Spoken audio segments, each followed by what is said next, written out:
ఎమ్మెల్సీగా ఎన్నికైన దళవాయి రమాదేవి తొలిసారి అనంతపురం జిల్లాకు చేరుకున్నారు. ఆమెకు తెలుగుదేశం పార్టీ శ్రేణులు ఘన స్వాగతం పలికాయి. సామాన్య కార్యకర్తగా రాజకీయ ప్రస్థానం ప్రారంభించిన తనకు ఎమ్మెల్సీగా అవకాశం కల్పించిన ముఖ్యమంత్రి నారా చంద్రబాబు నాయుడు, మంత్రి నారా లోకేష్కు రమాదేవి కృతజ్ఞతలు తెలిపారు. బీసీలకు రాజకీయంగా గుర్తింపు ఇవ్వడం ఆనందంగా ఉందని అన్నారు. శ్రీనివాసరావు గారికి, గౌరవ శాసనసభ్యులు దగ్గుపాటి ప్రసాదన్న గారికి, ఎంపీ అంబికా లక్ష్మీనారాయణ గారికి ఇంతటి సహాయ సహకారాలు అందించిన నాకు పేరు పేరిన వారికి కృతజ్ఞతలు తెలియజేస్తున్నాను. ఇక్కడికి విచ్చేసిన నా ఒడ్డెర కుటుంబ సభ్యులందరికీ నా పాదాభివందనాలు తెలియజేసుకుంటున్నాను.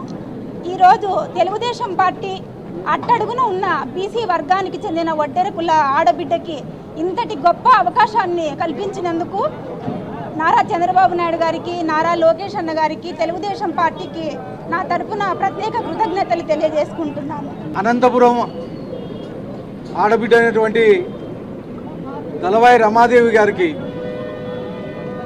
ఎమ్మెల్సీగా అవకాశం కల్పించినటువంటి గౌరవ ముఖ్యమంత్రి నారా చంద్రబాబు నాయుడు గారికి, అలాగే మా భవిష్యత్ నాయకుడు ఐటీ శాఖ మంత్రులు, విద్యాశాఖ మంత్రి, తెలుగుదేశం జాతీయ వర్కింగ్ ప్రెసిడెంట్ అయినటువంటి నారా లోకేష్ గారికి, అలాగే మా ఉప ముఖ్యమంత్రి పవన్ కళ్యాణ్ గారికి ప్రత్యేకంగా ధన్యవాదాలు తెలుపుకుంటాం.